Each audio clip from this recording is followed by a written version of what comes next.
என் சுவாச காற்று வரும் பாதை பார்த்து உயிர் தாங்கி நான் இருப்பேன். மலர் கொண்ட பெண்மை பாராமல் போனால் மலை மீது தீ குளிப்பேன். என் உயிர் போகும் போனாலும் துயரில்லை கண்ணே, அதற்காகவா பாடினேன்.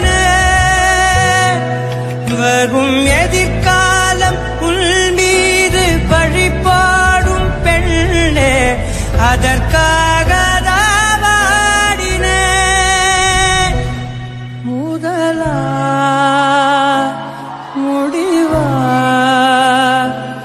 அதை உன் கையில் கொடுத்து